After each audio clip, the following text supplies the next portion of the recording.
Friends, right now the scenery is so calm and peaceful that it makes you to forget all your worries. Kashmir is now uh, really truly paradise on earth. तो finally यहाँ पर snowfall हो गई हमारे कश्मीर में। Snowfall जो हुआ है, मैंने अपने प्रीवियस वीडियो में ये डिस्कस किया था कि फोरकास्ट है स्नोफॉल की कश्मीर में।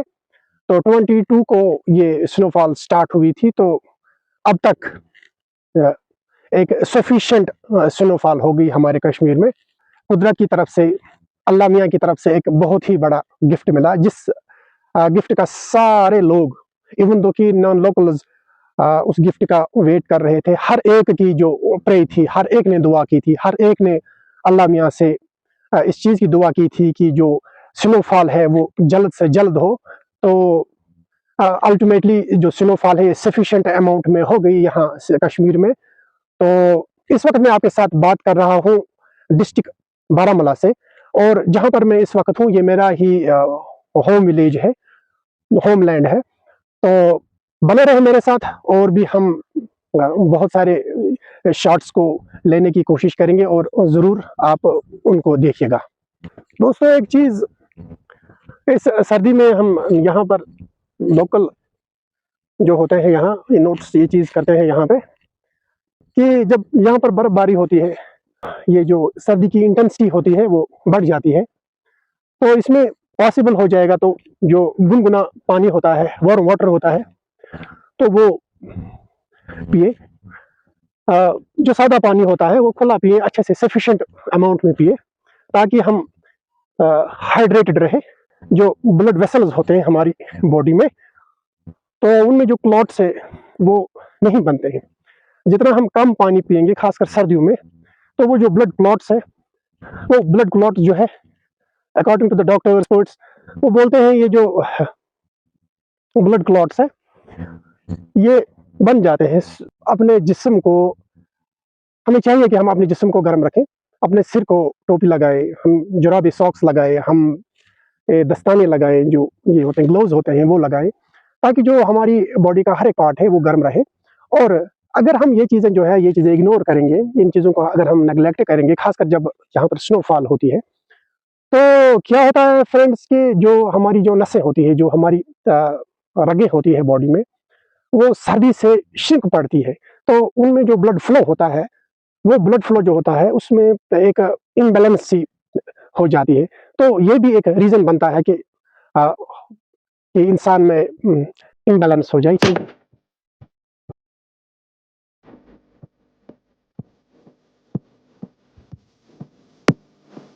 जैसे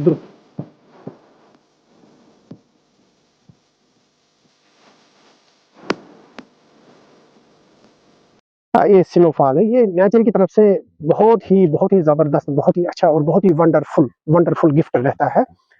तो आप लोगों से ये मेरी रिक्वेस्ट ये रहेगी कि अपने आप को नेकेड ना करें, अपने आप को बर्फ में नंगा ना करें। और एक मैं समझता हूँ कि एक इमोशंस आप में है, या हम सब में है ये इमोशंस है, कि हम अपने आप को कर लेते हैं, काम से नेकेड कर लेते हैं, ओपन कर लेते हैं, और जो हमारी बॉडी की स्किन होती है, तो एक कपड़ा जब उतना प्रोटेक्ट नहीं कर सकता, तो जो इंसान की स्किन होती है, तो वो कितना उसमें इंटेंसिटी होगी, कितना उसमें ये जो है ये काबिलियत होगी, तो कहाँ तक वो बियर कर सकता है, टॉलरेट कर सकता है ये जो एक्सट्रीम यहाँ पर इस वक्त सर्दी होती है। तो हर एक भाई से, हर एक लोकल से, हर एक नॉन लोकल से, इवन तो कि जो the brothers and sisters who are visiting Kashmir belonging to abroad, I mean to say they are belonging to the western countries, तो उनसे भी रिक्वेस्ट है, खासकर मैं उनके गाइड्स को रिक्वेस्ट करता हूँ कि अचानक से जो हॉट है वो कोलैप्स हो जाता है, और उसके बाद में जो ये इंसान होता है, जो ये विजिटर होता है, तो उसको जो हैप्पीली यहाँ पर एक्साइटेड होता है, जो एंजॉयमेंट ले लेता है, तो उस सब में पानी फेर जाता है, तो वो एक बहुत बड़ी प्रॉब्लम रहती है बाद में। तो I am requesting all the guides who are guiding the tourists, who are guiding the locals, who are guiding the non-locals as well. तो प्लीज अपने आप को नेकेड ना करें, बर्फ को गले ना लगाए। तो ये जो बर्फ होती है धीरे धीरे बॉडी टेम्परेचर को डाउन करती है, उसके बाद में सबसे पहले अटैक जो करती है वो हार्ट को कोलैप्स करती है। बहुत सारी ऐसी न्यूज़ हैं, आप भी खुद चेक करेंगे। जो बहुत सारे टूरिस्ट्स हैं, लोकल्स हैं, जो विंटर में जो है इसकी जो हार्ट अटैक की जो रेट है वो 2.5 गुना बढ़ जाती है, तो हार्ट अटैक्स इसमें आ जाते हैं। तो हमें चाहिए कि हम अपने आप को बर्फ के साथ ना नेकेड हिसाब में ना खेलें, बाकी अपने आप को कपड़ों में अच्छे कपड़े पहने, तो उसके बाद में कोई प्रॉब्लम जो है उसमें जो प्रॉब्लम है वो हम सॉर्ट आउट फिर बाद में कर सकते हैं। तो रिसेंटली मैं श्रीनगर से आया यहाँ पे। श्रीनगर में मैं अपना जॉब करता हूँ। तो वहाँ से मैं अपने घर आया, तो मैंने सोचा कि मैं अपने दोस्तों के साथ ये चीज़ शेयर करूँ। 2-3 दिन हो गए इस बर्फ़ को यहाँ पर एक्युमुलेट होते हुए। तो मेरे पीछे आप देखो, ये जो बर्फ़ है, आपको मैंने ये ये बताया होगा कि जो हमारा डिस्ट्रिक्ट बारामूला है, ये एक नाम से मशहूर है, एक चीज़ से मशहूर है, फ़ेमस है। बारामूला को हम लोग कहते हैं कि ये टाउन ऑफ माउंटेन्स है। तो मेरे पीछे आप देख सकते हो, माउंटेन्स जो है वो बहुत ही गुड क्वांटिटी में आप नोटिस करते होंगे। तो दोस्तों, एक और बात मुझे ज़हन में आ गई, वो है ये कि मैंने देखा, हालाँकि मैं कोई एक्सपर्ट नहीं हूँ इन चीज़ों का, लेकिन तब भी मैं कहना आपसे ज़रूर चाहूँगा।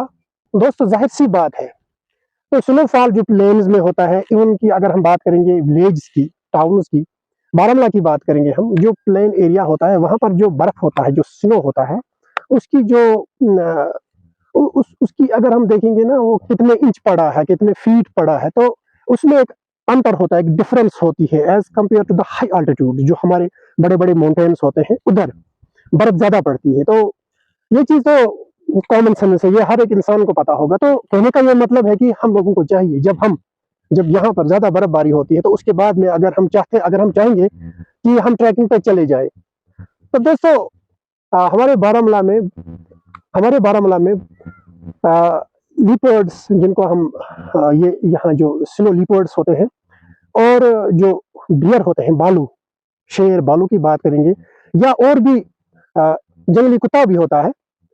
तो ये वाइल्ड एनिमल्स जो होते हैं, इनका कोई भरोसा नहीं कि कब कहाँ किस वक्त ये अटैक करे। तो मैं ये नहीं कहता हूँ कि I am not against the wild animals. जब हम जाएंगे किसी बड़े ऐसे पहाड़ पे ट्रैकिंग करने के लिए, इवन दो कि अगर हमारे साथ अपने दोस्त भी होंगे, आप मुझे बताओ, जब एक वाइल्ड एनिमल होगा तो वो अटैक करेगा, उस वक्त उसको आप ही फूड है, क्योंकि एक वाइट सी ब्लैंकेट होती है कश्मीर में, ये ऊपर वाले की तरफ से एक गिफ्ट होता है। तो इस गिफ्ट को हमें बर्दाश्त करना है 10 दिन तक, जब तक ये जो है स्नो मेल्ट हो जाए। उसके बाद में आपको चाहिए कि आप जा सके हो। क्यों? क्योंकि जब हम हाई अल्टीट्यूड में होंगे, जब हम माउंटेन्स या जंगल्स या फॉरेस्ट एरिया में होंगे, तो आप मुझे बताओ, वहां पर आपको फैसिलिटी वगैरह नहीं होती है, सिर्फ नेचर ही नेचर होता है। तो जो वाइल्ड एनिमल्स है ये अटैक कर सकते हैं, तो हम लोगों को प्रॉब्लम हो सकती है।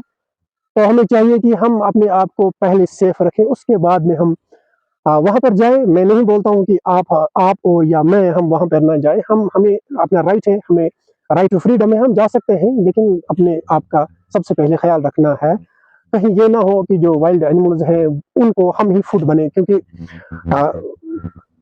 ये तो कॉमन सेंस है कि जब भी यहाँ पर कश्मीर की तो एक्सपीरियंस है थोड़ी-सी हमें। जब भी कश्मीर में बर्फबारी होती है, तो उस वक़्त जो बर्ड्स होते हैं, जो हमारे पेट्स होते हैं, जो डोमेस्टिक एनिमल्स होते हैं, या हमारे जो स्ट्रे डॉग्स होते हैं, या और भी बहुत सारे लिविंग क्रिएचर्स होते हैं, उनको दाने या उनको खाना, जो फूड होता है, वो बहुत ही उसकी किल्लत पड़ जाती है।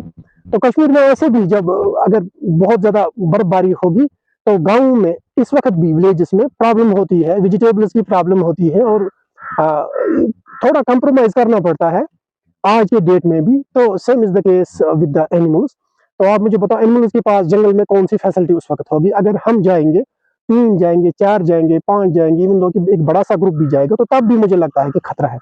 तो मैं नहीं बोलता आप ना जाएँ, आप जाएँगे, लेकिन किसी टूल को अगर आप साथ लेंगे, तो उसमें भी हमें एनिमल क्रूअल्टी का एक्ट लग सकता है, तो हमें परेशानी होगी। हमें अपने आप को बचाना है और अपने जंगली जानवरों को भी बचाना है। बाकी जो बर्फ़ है, हम दूर से भी उसको दिखा सकते हैं, जो बर्फ़ स्नोफॉल है, वो हम दूर से भी उसको एन्जॉय कर सकते हैं।